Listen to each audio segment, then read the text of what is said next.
Anyone who helps a worthless person is an idiot and will be fired. Collapsed under the scorching sun. I helped a homeless man and was late for a business meeting. That's why I got fired from my job today. But I don't regret it. If I had just ignored him, I'm sure I would have felt a nagging guilt deep inside every day. As I was packing up to leave the office, my manager, in a panic, came rushing over. "Mr. Smith, check out social media right now. Our company's name is trending." The color drained from Mr. Smith's face. Not knowing what was happening, I looked at my smartphone, and there was the homeless man I had helped. The next moment, I came to understand everything. Yes, his true identity. My name is Mike. Working as a salesperson for a cosmetics company, I continue making my rounds outside today. I'm telling you I'm not interested. I'm handing up now. Hey, wait. Sigh. Another no-go. I had been calling a client I had visited before, but maybe it wasn't their day. They hung up on me. This makes it the 8th one. I've been making calls since morning, but still haven't managed to get a face-to-face meeting. What should I do with this? At this rate, I'll definitely get her earful from Mr. Morris again today.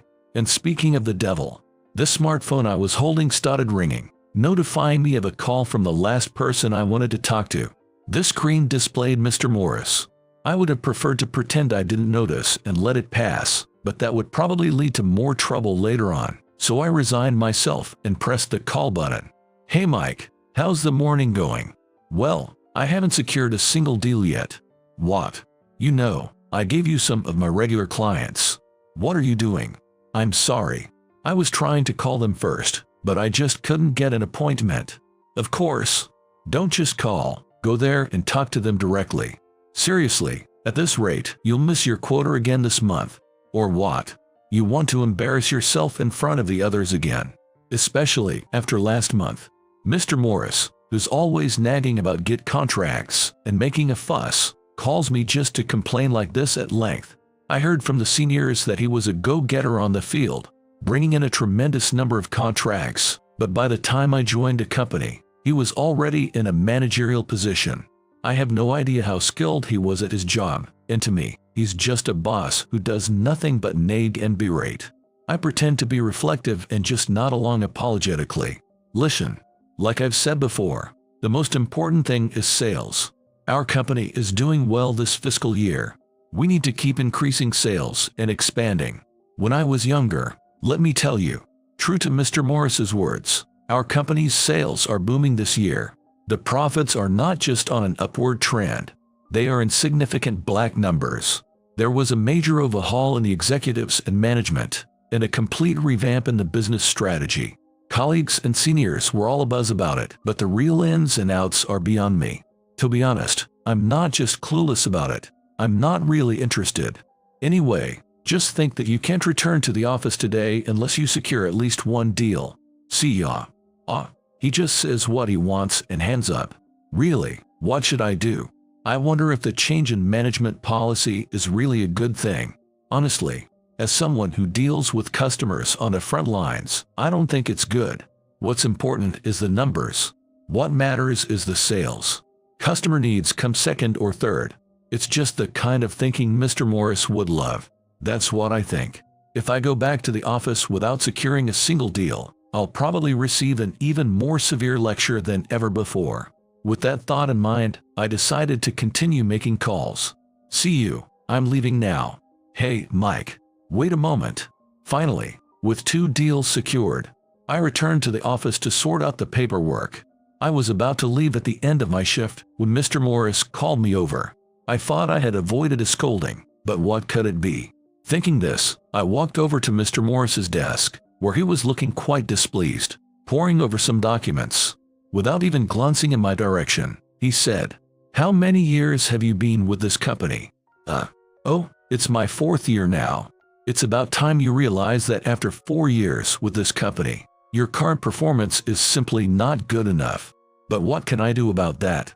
You're capable when you put your mind to it. Aren't you just slacking off normally? I'm taking the time to understand your work and give you advice, even though it's my valuable time. And yet, here you are. I'm sorry. Listen, don't just be satisfied with securing 2 deals today. Aim for 4 tomorrow." "I'll try, but it feels like fewer clients are willing to listen these days. That's just because you lack passion. If you sell our products with passion, customers will naturally agree. That's how I've been securing contracts, and it's the basic rule of selling. How can I be convinced by that? If you go to a convenience store and someone aggressively sells you expensive wine, most people wouldn't just say, "Okay, I'll take it." No matter how much passion we salespeople put in, if the product isn't good, we can't expect to make a sale. And even if what we're selling is of high quality, if people don't see a need for it, they won't buy it. But I, lacking the courage to say such things face to face, was worn out by the constant barrage of criticism and left the office exhausted. On my way home from the office to my apartment, I passed a local takeout restaurant, a sight becoming increasingly rare these days. While it might seem common, it's not a chain but a privately owned restaurant. For a poor, single white-collar worker like me, this takeout restaurant is a godsend. The prices aren't too high, and more importantly, I believe the meals offer better nutritional balance compared to cup noodles and the like. Well, that's just my personal opinion. It's been 4 years since I graduated, moved out of my parents' house, and started living alone. The day after I moved into my current place, I discovered this takeout restaurant, and its meals quickly became my favorite. Without realizing it, I found myself visiting this restaurant almost every night, except on weekends. "Welcome. Oh, Mike, you're early today." Emily, who cheerfully greeted me, claims to be the poster girl of the restaurant, though she is actually the owner. It's impressive, or rather expected, that she remembers me, a regular who buys dinner from her restaurant every night. We've become quite familiar with each other now. Yes, I managed to leave on time for a change. Wow, you don't sound happy about it, even though you're saying you left on time. Jer, being happy about leaving on time. That sounds like a really bad sign, doesn't it? Like, the end of the line kind of bad. True that. But you don't seem your usual self today, Mike. It's just that work has been really hectic lately, and there's been a lot going on.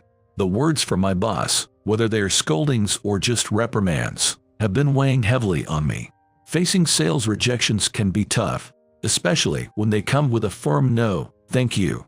When the direction and goals remain unclear for too long, it's natural for anyone to feel disheartened. As I tried not to show my discouragement and was looking at the meals on the counter, Emily seemed to be pondering something. "I've got it. Let's do this." Caught off guard, I instinctively looked up at Emily, wondering what she had figured out. Before I had the chance to ask, she placed a plate in front of me. "Here you go. Tonight's special for you is the big plate.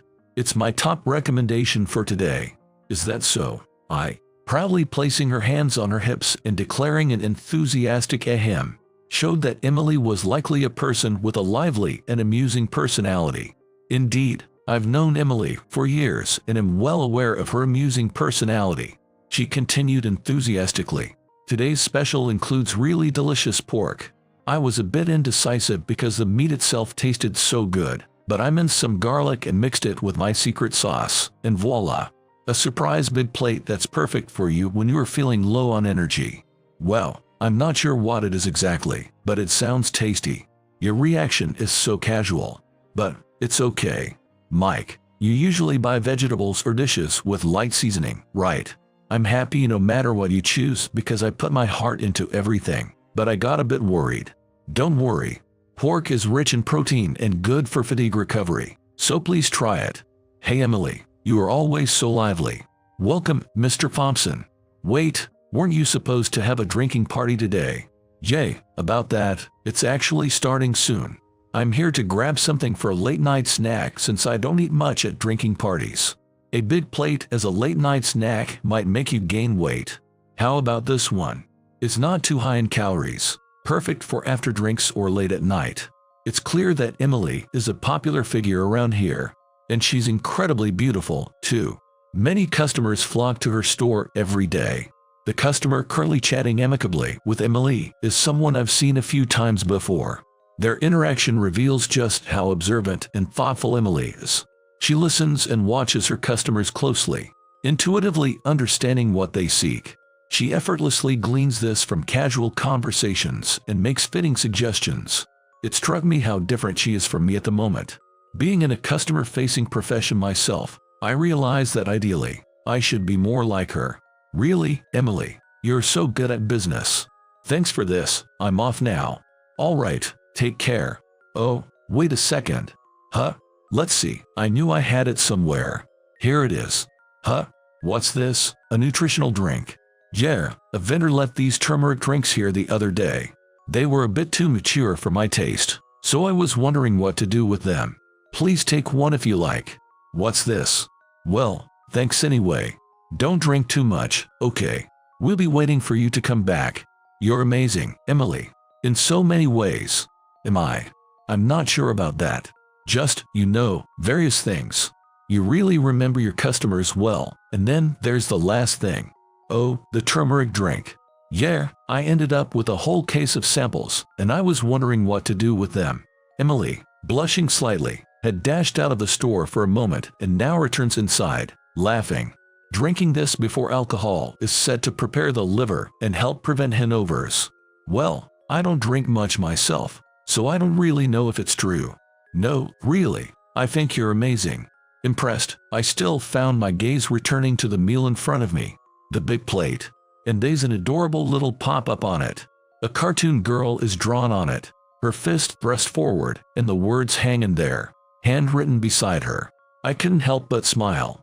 Emily, I'll take this one, please. Oh, the big plate. Thank you very much. I'll get it ready for you right away. With that, she quickly put the meal into a bag and handed it over to me. I took the bag with the meal from Emily, paid for my purchase, and left the store. Mike.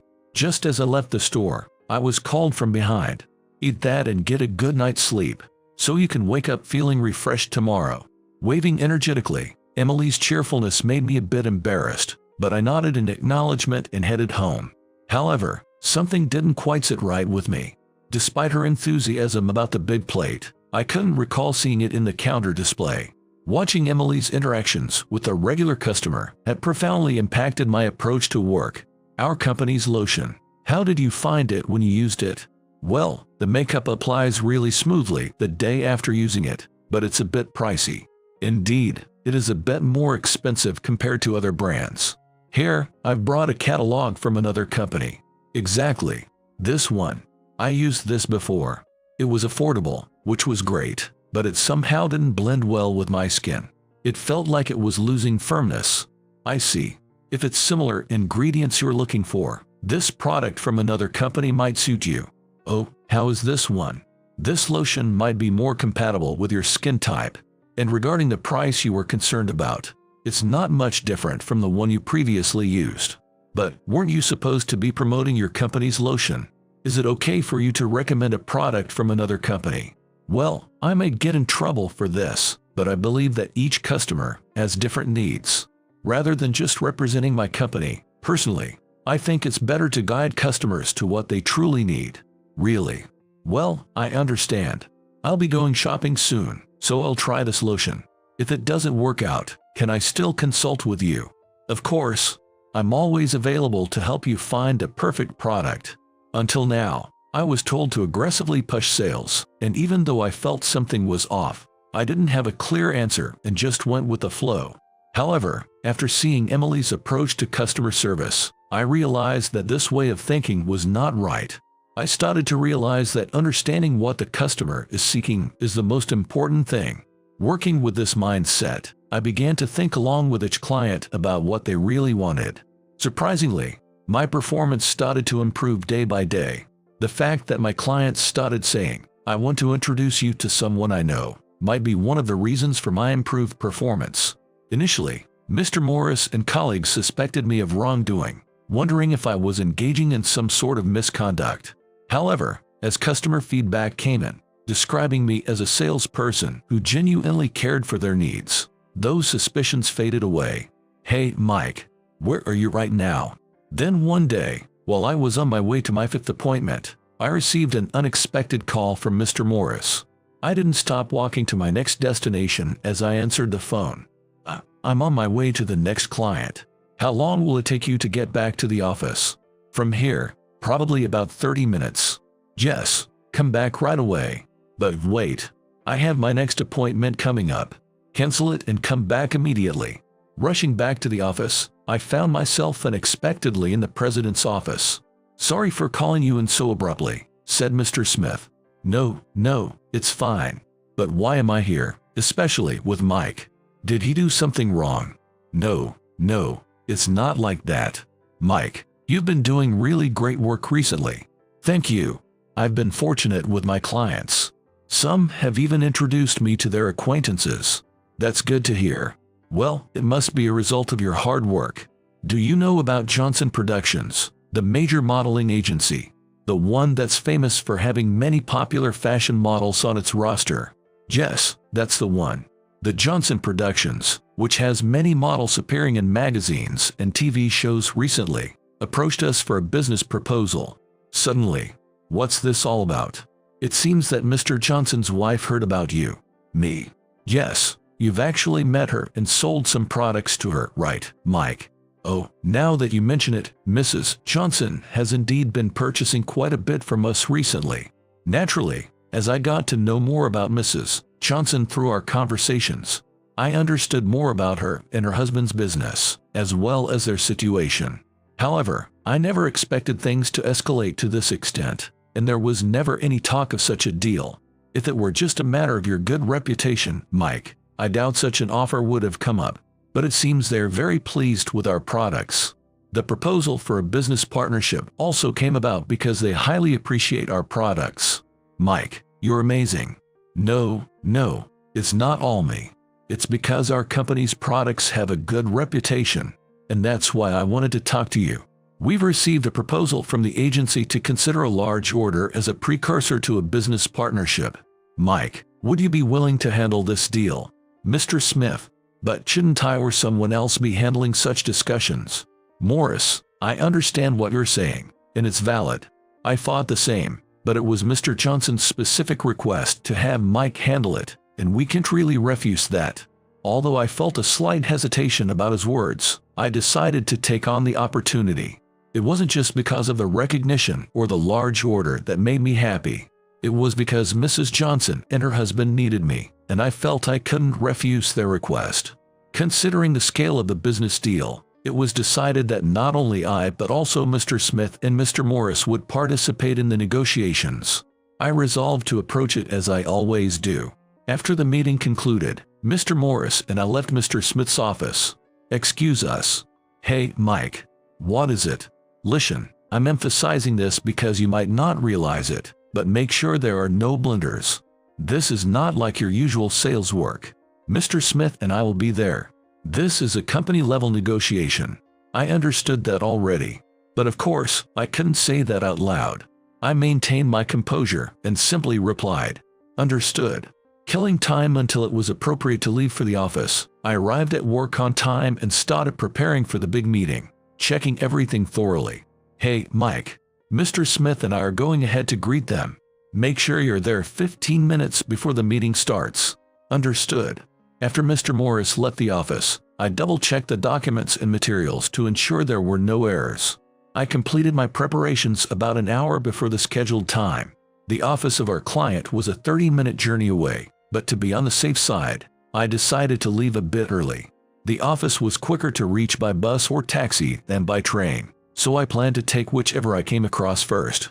Normally, buses don't come at convenient times, but that day, I was lucky to spot one right away and headed for the bus stop. Though the early morning felt somewhat cool, it was still summer. Any brisk walking would inevitably lead to sweating. I pulled out a handkerchief from my pocket to wipe the sweat away. At that moment, appreciating the cool relief from the ice bath Emily had given me that morning, I noticed a man while waiting for the traffic signal to change. Our eyes met as I looked out from the bus. The man had a peculiar air about him. Judging from his attire, he was likely homeless.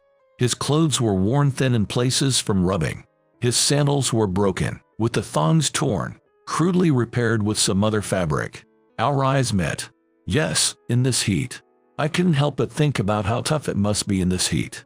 Just then, like a puppet with its strings cut, he collapsed forward in a chilling manner. No way. But what was strange was that despite his obvious fall, everyone nearby seemed to be deliberately ignoring it. Could it really be that no one was willing to help? In a split second, I rushed to the bus driver. Driver, open the door. What? What are you talking about? A man has collapsed outside. Hurry up. There was no time for details. Startled by my loud voice, the bus driver quickly opened the door. I dashed towards the fallen man and immediately tried to get his attention. Sir, are you okay? Can you hear me? There was no response. Sir, I'm sorry, I'm going to touch you. Sir, do you feel this? There was no response. Someone, please call an ambulance. Hurry up. But no one around seemed to react. Sir, this is cold. Can you feel it? Suddenly remembering, I pressed the ice pack, which was wrapped in my handkerchief, against his neck. Despite my efforts to get a response from him, he remained unresponsive. I continued to call out to him loudly, over and over again. After a while, a businessman and a high school girl came over. I've called an ambulance. Let's move him to the shade, said the businessman. I brought some water. In situations like this, it's better to cool down, right? Use this, offered the high school girl. Together, we moved the man to the shade and applied the cold water the girl had brought to his body, continuing to talk to him and trying to revive him. As more people began to gather, the paramedics arrived, pushing through the crowd. Thank you. What happened? He suddenly collapsed. We thought it might be heat stroke, so we've been trying to cool him down. Got it, thanks for your help. Sorry, but can you come with us? Me. He probably doesn't have family we can contact. Okay, I understand. I accompanied the man as he was efficiently placed on a stretcher and taken to the ambulance. Once inside and regaining my composure, I hastily took out my smartphone. Excuse me, is it all right if I make a quick call to my boss? I have an important business meeting today. All right, go ahead. I quickly called Mr. Morris. I'm sorry for being late. In the client's executive office, I bowed deeply and apologized. After 4 years in the workforce, I knew this wouldn't be easily forgiven, but I chose to apologize earnestly. Mike, what have you done? Our company's reputation is at stake because of you. You should understand, business deals and contracts are about keeping promises. To break a promise at such a critical moment, how do you plan to take responsibility for this? Amidst the echoing anger in the room, an unfamiliar voice interjected. Mr. Smith, let's not be too harsh. We would like to understand why the agreed-upon time was not met. Of course, there must be a significant reason for it. The voice sounded calm, but at the end of the sentence, there was an implied pressure, the likes of which I had never felt before. My hands and feet trembled as I explained the events of the day. What on earth, Mike? Helping a homeless man who collapsed, accompanying him to the hospital. This is absurd. For such a reason, you jeopardized our business deal with Johnson Productions. What were you thinking? Prioritizing someone of no value over a deal that's immeasurably more important. Anyone would understand that. I couldn't say anything in response, just silently enduring the barrage of reprimands from Mr. Morris and Mr. Smith. I knew that anything I said now would be futile. So, I decided to accept their scolding, no matter how harsh. The real question was, what would I do next? What should I do? Just as I was pondering my situation, there was an interruption. Excuse me, Mr. Johnson, may I? We're in a meeting with a client. Please wait. No, it's about this. Suddenly, a secretary entered the room and handed what appeared to be a tablet to Mr. Johnson. Initially glaring at the secretary, Mr. Johnson's expression shifted to one of slight bewilderment as he looked at the tablet and then abruptly turned his gaze towards me. Turn on the sound. Yes, sir. In the now silent room, my voice echoed. The seemingly futile shouts I had made to the collapsed man. Those cries I thought were meaningless.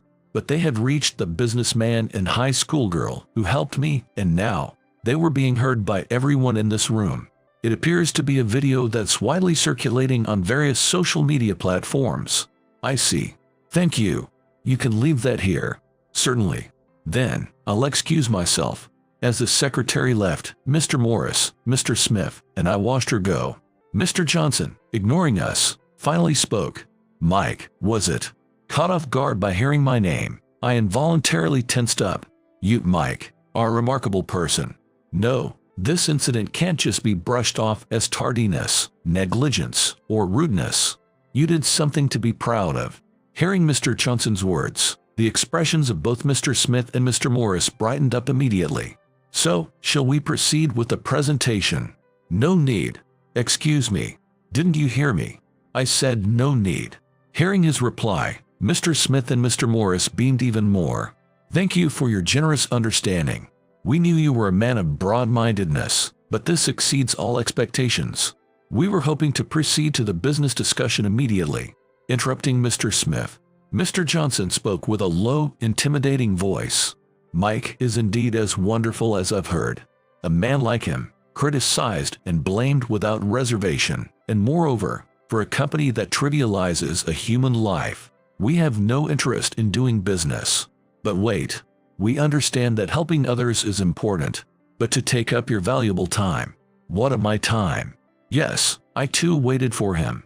Initially, I wondered what to do, but now that I know why he was late, I only have praise for him, not blame or responsibility. What about you? From what I hear, it seems you don't share that sentiment. Mr. Johnson, that's a misunderstanding. Mr. Johnson, in front of the flustered Mr. Smith and Mr. Morris, took out a business card and offered it gently. I don't like the term helping the needy. Let me clarify, and my goal is to bring smiles to as many people as possible. I founded this agency with that purpose in mind. As a former model, personal support was often labeled hypocrisy, so I decided to support others through the agency instead. That's why, shortly after starting this office, I established a charity for the homeless. It's not about hypocrisy, but about aiding those facing job and housing struggles. I admire those who help others and aspire to be like them. But it seems you have a different mindset. Mr. Johnson, that's a misunderstanding. No, there's no misunderstanding. You made your position clear earlier, using the very words I despise most. Miller, please see them out. Mr. Johnson. Soon, the secretary named Miller, who had entered earlier, stood in front of Mr. Smith and Mr. Morris, indicating it was time for them to leave. This situation had escalated dramatically, and as I watched, almost feeling like an outsider, I too stood up to leave. Mike, I'd like to have a word with you. Yes, of course. Summoned back to my seat with a tone much gentler than before, I sat down again. Honestly, I find it interesting to leave someone like you in your current company. Well, yes, I suppose. I'll probably lose my place there now. Although I said what I did earlier, I must admit I'm quite greedy. When I want something, I like to keep it within my reach. I was initially just curious based on what my wife told me about you, but now it's different.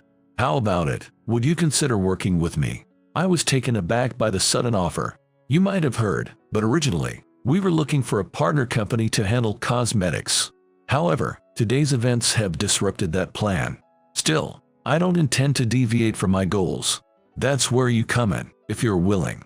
It might be a way to make use of my 4 years of experience. Lost in thought. I understand. Since then, I left my old company and started working for Mr. Johnson. Although setting up a new cosmetics department is taking some time, and I'm mainly doing odd jobs around the office I haven't been able to engage in the kind of work I did at my previous company yet. But I'm hopeful that soon I'll be able to interact with many people again in my work. I had the chance to go out for drinks with my former colleagues from my previous company, and during the conversation, I learned that after my departure, the company's reputation in the market had taken a severe hit. Initially, it seemed my actions were praised, but rumors began to spread after I left, and now, apparently, those rumors have evolved into quite exaggerated tales. I didn't delve into the details. A former colleague advised me, with a wry smile, that it was better not to know. Furthermore, I heard that there had been an increase in complaints from the clients I used to handle, leading to a noticeable drop in sales. My ex-colleagues jokingly made snide comments about it, but I took it in stride. Then, as I was getting accustomed to my new workplace, an unexpected incident happened one day. I was suddenly called from behind. Excuse me. Yes. Turning around, I saw a man with a strikingly handsome face, who seemed vaguely familiar yet not. He was dressed in a sharp suit and exuded the aura of a competent professional. Approaching me with an apologetic look, he spoke. Thank you for the other day. Sorry. No, I mean, thank you for helping me. What? Is something wrong? Are you malfunctioning? I was completely puzzled until the man explained. Apologies for not introducing myself sooner. I'm Anderson. I was informed by the paramedics that you helped me when I collapsed from heat stroke the other day. Me? Yes. Yes. So, I wanted to express my gratitude. You mean you're that person? This stylish middle-aged man. Well, I don't know about stylish middle-aged, but yes, that was me. Anderson turned out to be an incredibly dashing individual. Apparently, after his discharge from the hospital, Mr. Johnson approached him. He was invited to join the president's charity organization, and happily, he successfully reintegrated into society. It seemed almost unbelievable how much he had changed. I had to wonder if he was really the same person. Amidst all this, Mr. Johnson's new venture, the cosmetics department, was established, and surprisingly, I found myself in one of the top positions. Anderson, efficient as he was, had quickly become an indispensable member of the team, and I realized I couldn't let my guard down. Really, it's a wonder how one can end up homeless. Mike, I've taken care of the rest of today's work, so you can head home now. I feel bad leaving early, but go on. Your girlfriend is waiting, isn't she? Grinning, Anderson made the remark, and I couldn't help but think how effortlessly cool he was. It seemed unfair how everything he did was just so stylish. Actually, your girlfriend is already downstairs waiting for you. What? Why didn't you tell me sooner? I've got to go. Rushing down to the front of the office, I found my girlfriend standing there, puffing her cheeks in mock annoyance. Really, Mike? You invite me out and then keep me waiting. What's that about? Sorry. As punishment, you're getting a full course of your least favorite dish, broccoli, for breakfast tomorrow. Lucky you. How did things end up like this? But as silly as these thoughts were, I was living a joyfully fulfilling life.